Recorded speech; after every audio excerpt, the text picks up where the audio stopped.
Now, so my question I was trying to think, I'm thinking, what I really want to ask Jerry that might be interesting to not only the fans, but the, just people, just musicians and stuff. And like, I thought, as a producer, I mean, who do you think's the most talented person you ever worked with?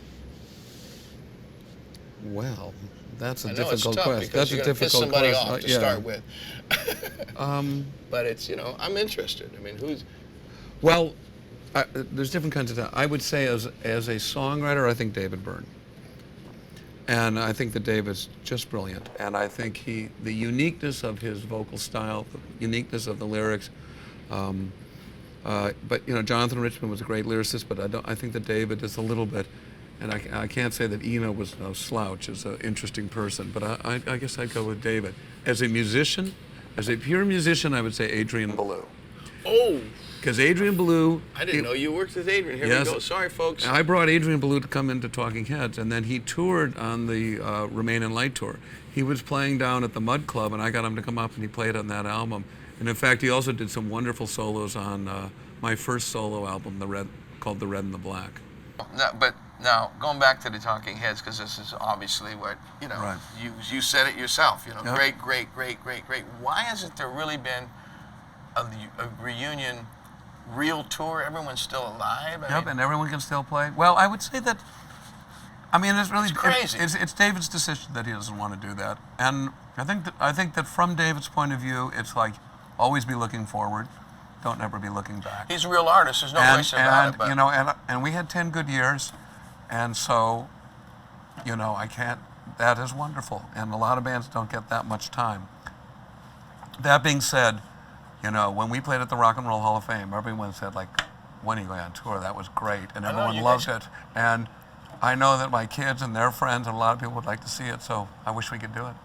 wow, I really think that the Tom Tom Club and all this stuff and the stuff that you've done, that group might have had more talented people that did so many great things. I mean, look at how many great records you produced, and it's like the thought of everybody getting back together now. I think I would as a businessman. Yeah.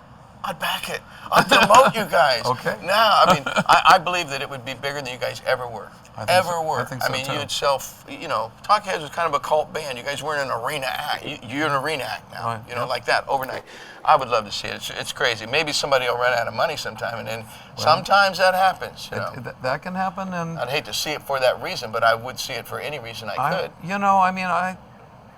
There has to be something that makes everyone, it's particularly David has decided that it's not for him. Maybe someone should do a really bad cover of Burning Down the House or something that pissed David off enough to make him say, I'm going to call everybody up and go out. That's right. Well, I got to show you how to do this.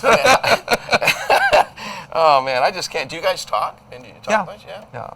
No, I talk to everybody. I saw David has a play based on Imelda Marcos's life. That all them shoes and stuff? Well, that was one thing he avoided. It's not about the shoes. Oh. It's about the people with no shoes. Yeah, and it's the question that he gets asked every single time anyone mentions it. But it's at the National Theatre in London.